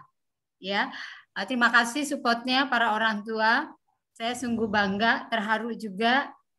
Juga Serti ya, antusias sekali, waktunya sangat sibuk tapi masih kok mau gitu ya, saya repotin kadang malam-malam saya WA gitu ya. Ini pasti Serti, ini Budian kenapa malam-malam WA, apa belum tidur, apa tidak tidur gitu ya. Baik, terima kasih, kita akan akhiri. Mari kita tutup doa ya Bapak Ibu dan Serti, Bapak Ibu guru, mari kita berdoa. Allah yang maha baik, kami bersyukur karena ada kesempatan yang indah pada sore hari ini di mana kami boleh melangkah untuk satu program yang akan kami luncurkan di tahun ajaran baru 2021-2022 bagi para siswa kami yang ada di SMP Kristen BPK Penabur, Bandar Lampung. Kami bersyukur karena Serti atau Pak Thomas Kristo boleh mendampingi kami, membimbing kami juga sehingga kami boleh mendapatkan bekal yang tidak hanya cukup tetapi banyak, supaya kami dapat mendampingi anak-anak kami dengan lebih sungguh lagi, dengan lebih intens lagi, lebih tekun lagi. Dan esok kami akan bertemu lagi, kiranya kami juga boleh menyiapkan waktu kami sehingga kami boleh juga tetap menyimak apa yang akan direncanakan oleh Sekolah SMP Kristen BPK Penabur Bandar Lampung untuk para siswa kami di tahun ajaran baru 2021-2022. Tuhan, kami mendoakan Serti, kiranya Serti selalu penuh berkat, berkarya, senantiasa menjadi sarana bagi banyak orang untuk bisa menyelamatkan anak-anak muda dan juga menyentuh hati anak muda. Semoga mereka selalu berkarya dan menjadi kebanggaan bangsa Indonesia. Kami berdoa untuk para orang tua, karena kami akan melanjutkan aktivitas kami di tempat yang berbeda. Mari Tuhan hadir di tengah-tengah keluarga para siswa kami, orang tua kami, supaya kami dapat terus bersyukur karena kasih dan anugerah Tuhan melalui anak-anak yang hebat yang Tuhan berikan bagi kami. Demi Kristus Yesus kami berdoa dan bersyukur. Amin. Amin. Oke, terima kasih semuanya. Baik, Bu Dian, terima kasih Mama Papa. Sebelum kita close, mari kita berfoto bersama. Boleh dibuka kameranya. Kita akan foto. Dibantu sama Mem Wiwi. Ya, di sini ada 3 slide. Kita di slide pertama dulu ya. 1, 2.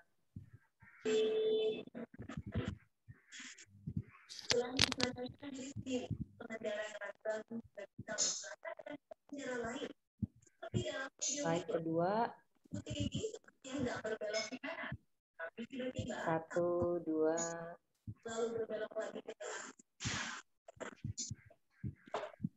Berikutnya slide ketiga. Wah, slide ketiga banyak yang nggak buka kamera. Bentar. Dari 1, 2. Ya, terima kasih. Baik, Mem Wiwi terima kasih. Kemudian terima kasih Serti, terima kasih banyak. Terima kasih. Para orang tua juga terima kasih sudah meluangkan waktu. Tuhan berkati. Sampai jumpa lagi. Shalom. Tuhan berkati. Terima kasih Serti. Bye. Shalom. Oke, aku live ya. Oke, thank you. Bye, see you tomorrow. Thank you, Serti. Terima kasih, Mama Papa. Amin, terima kasih. Guru SMP, Tuhan berkati. Terima kasih, Miss Ambar. Terima kasih. God bless you. Terima kasih. God bless you, Miss Ambar, Mama Prana. God bless you, Bu Dian. Iya. Terima kok sampai akhir, luar biasa. Nanti ke TK ya, Serti. Miss Sertinya sudah keluar, Miss. Baik, Mama Papa, terima kasih. Selamat malam semua. Miss yang ada di sekolah. Sampai ketemu lagi besok. Baik, Bu. Saya Liv ya. Baik, Ibu Dian. Terima kasih. Mama Papa, terima kasih sudah boleh live.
Jalur kita beda.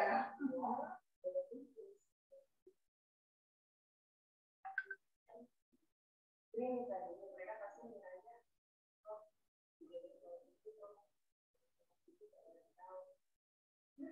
dia yang bisa besok.